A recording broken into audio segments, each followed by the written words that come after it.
Shalom and welcome to Shukul Da'at. I'm Rabbi Josh Rose. The month of Av is upon us. It starts tonight. And instead of the usual Parsha exploration, we're going to reflect in this podcast on the meaning of this month of Av. Tonight begins a time of mourning in our calendar. Starting a couple of weeks ago, on the 17th of Tammuz, we observed a fast day. That's the day that Jerusalem was besieged and surrounded. 3 weeks later, on the 9th of Av, which begins this year a week from this Saturday night, Jerusalem was destroyed. The onset of the month of Av, these first 9 days of the month, are marked by mourning observances. We don't eat meat or drink wine except on Shabbat. We don't buy or wear new clothes. We don't listen to music. And then, the 9th of Av itself, Tisha B'Av, is a fast day. Though this year, because the 9th of Av is on Shabbat, the fast is postponed until the 10th of Av, after Shabbat, beginning Saturday night the 10th and going through Sunday night. The contrast to American culture's summery celebration and backyard barbecue good times could hardly be more stark. While our fellow citizens are putting on that perfect summer playlist and biting into cheeseburgers, washing it down with beer or Prosecco, we're stubbornly denying ourselves some of life's pleasures and remembering horrific tragedies and displacement experienced by our forebears. What a bummer. So, what gives? Well, we're supposed to be really sad about the destruction of the Beit HaMikdash, of the temple. Oy, our hearts hurt, and it's tragic because that's where we were so close to God in that building, and now we're not. On the night of Tisha B'Av, this mourning reaches a climax, or a nadir, I suppose. So we're really tearing our hair out that night at the temple's destruction 1,947 years ago, shedding tears, beating our breasts. So I'm going to be really honest. I don't feel it. I mean, I can get there in my head. It makes sense that we look back on this turning point in Jewish history and recognize the horror of these days and the trauma endured by our ancestors. But this is really a history with personal investment. My heart doesn't break. Someone once came to the Kotzker Rebbe and said essentially this: I'm not feeling it. The individual didn't feel the pain that our tradition demanded that he feel on this day. Now, I don't know for sure, but I imagine that this Yid came to his Rebbe and was so honest about it precisely because the Kotzker emphasized emet, truthfulness, authenticity. He was intolerant of any fakery and required an almost ruthless level of self-scrutiny. The Kotzker was more offended by those who faked religious passion than those who had no interest in Torah, because the realm of Torah is the realm of truth. So I imagine that this Jew was bringing this problem to the Kotzker not as a challenge, but as a yearning. Rebbe, what do I do with this gap between who I am and what Judaism says I'm supposed to be? The Kotzker answered that if he couldn't mourn Jerusalem's destruction, he should mourn his own. Wow. What an answer. That's an answer. What a depth charge of beauty and honesty. The Kotzker was suggesting, I think, that what we are mourning is the fracturing of the oneness of heaven and earth, or at least the dream that this unity was easily available in the time of the temple. And in the absence of that unity of person to person and of people to God, we're all broken. Jerusalem's destruction is precisely our own. The Kotzker throws down the gauntlet. Stop trying to summon up a sadness that is alien, he's saying, and get real.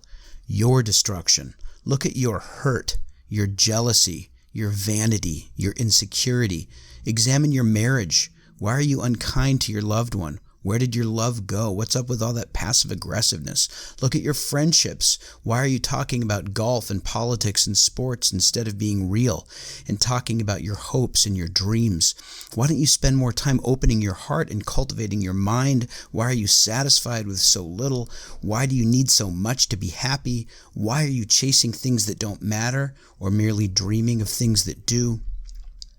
Now, with compassion, with self-love, we should ask these hard questions. When we enter this territory of the real, we have to be very careful with self-judgment. Really, what we're seeking is self-understanding. So a gentle and loving curiosity that asks something like, where did you go, to yourself? You're looking for the signs of a broken heart. And do you see the hope that springs up immediately from this? Because when we hide from our hurt, it will kill us. But when we find it, we can begin to heal ourselves and to help heal those around us. That's where Tisha B'Av can get real. That, I think, is what the Kotzker was teaching. So let me leave you with one other teaching of the Kotzkers. He asks, why do we refer to the month of Av in the odd way that we do? So if you were in shul last week for the announcement of the upcoming new month, you would have heard the Chazan declare that Menachem Av begins Thursday night. That is tonight. Menachem Av. All the other months we just call by their names, Shvat, Tammuz, Elul, etc. But Av gets this strange appellation, Menachem. Menachem Av. The word Menachem means comforter, as in one who comforts.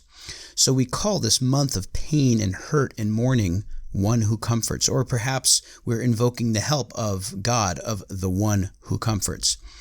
But why is this, asks the Kotzker. Well, one answer is suggested by what we said before, that in tuning into our own hurt and destruction and standing in it with honesty, we can finally have the hope of rebuilding.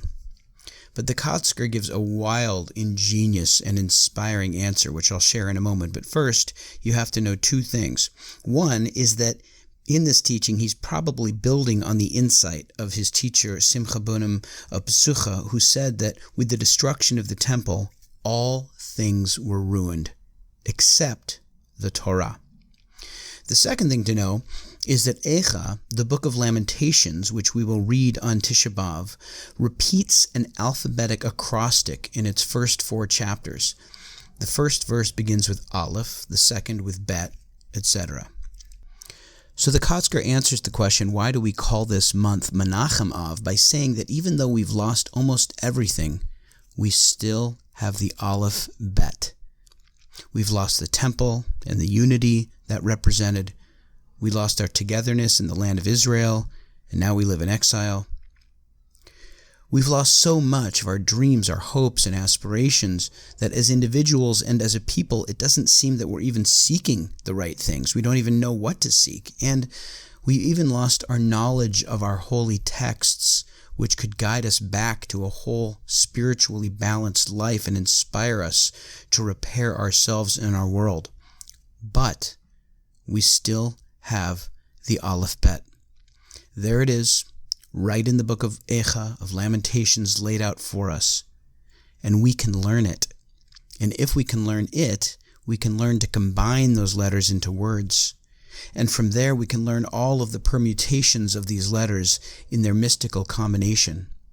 And learning that, we can learn to connect to Torah in a powerful way that can repair us and get us back to wholeness. The Aleph Bet itself can help us rebuild. This alone is reason to hope, and it gives us comfort. So, Menachem Av. And Av is spelled in Hebrew how?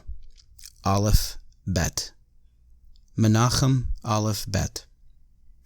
Aleph Bet, or alphabet, stands for the essential unit of intellectual consciousness, the foundation of all communication, and therefore of all relationship to one another and through prayer to God. And therefore it stands for understanding what has been taught about our Torah, our willingness to learn, to approach that learning with boldness and creativity and passion, and our willingness to bring that learning to our broken hearts in a real and true way, those hearts which need it the most. That is the source of true comfort. Thank you so much for listening. Please join us for Tisha B'Av Saturday night, August 10th at 9 p.m. That's a week from this Saturday, 9 p.m. at Sherry Torah, Saturday, August 10th. We'll have Mariv evening services. We'll chant Echa, and I'll teach about several different explanations offered by our sages as to what caused the destruction of the temple and what we can learn from those explanations. Thank you so much for listening. Have a good Thursday and a good week.